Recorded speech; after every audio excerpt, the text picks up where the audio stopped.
अस्सल घरगुती मसाल्यांचे माहेरघर, चवीत परंपरा, गुणवत्तेत विश्वास. आपल्याही जेवणाला आईच्या हातची चव हवी आहे का? तर एकदा नक्की भेट द्या श्री महालक्ष्मी मसाले येथे. मिरची स्वच्छ निवडून पारंपरिक पद्धतीने उन्हात सुकवली जाते. कांदा लसूण स्पेशल चटणी घरगुती पद्धतीने ऑर्डरनुसार आणि योग्य दरात तयार करून दिल्या जातात.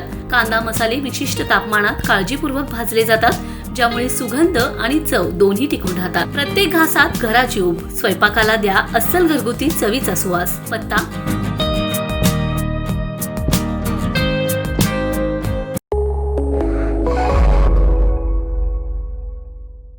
नमस्कार, मी मयुरी आणि आपण पाहत आहात 7 स्टार न्यूज.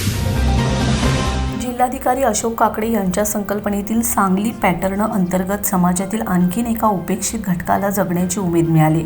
निमित्त होतं वालचंद अभियांत्रिकी महाविद्यालयात आयोजित तृतीयपंथीय उमेदवारांसाठी विशेष रोजगार व स्वयंरोजगार मार्गदर्शन मेळाव्याचं.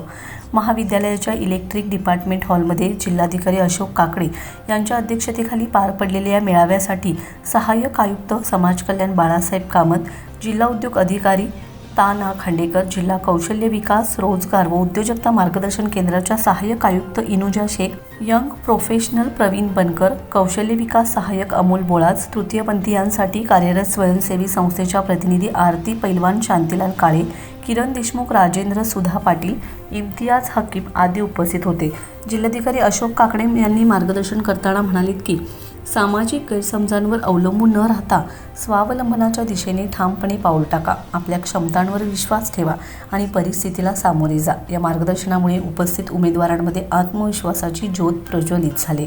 मेळाव्यात उपस्थित उमेदवारांना त्यांच्या शैक्षणिक पात्रता, कौशल्य व आवडीच्या क्षेत्रानुसार वैयक्तिक मार्गदर्शन करण्यात आले.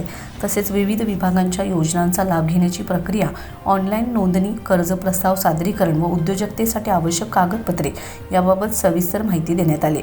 आत्मविश्वास जागवणे आणि स्वावलंबनाचा मार्ग दाखवणे हेच या मेळाव्याचे खरे वैशिष्ट्य ठरले. या उपक्रमातून तृतीयपंथी उमेदवारांना त्यांच्या क्षमतांनुसार योग्य दिशा मिळावी, तसेच समाजात सन्मानाचे स्थान निर्माण व्हावे यासाठी प्रशासन कटिबद्ध आहे. सांगली पॅटर्न म्हणजे केवळ आपत्ती व्यवस्थापनाची संकल्पना नाही, तर सामाजिक समावेशकतेचे जिवंत उदाहरण आहे. याची जाणीव या उपक्रमातून पुन्हा अधोरेखित झाले.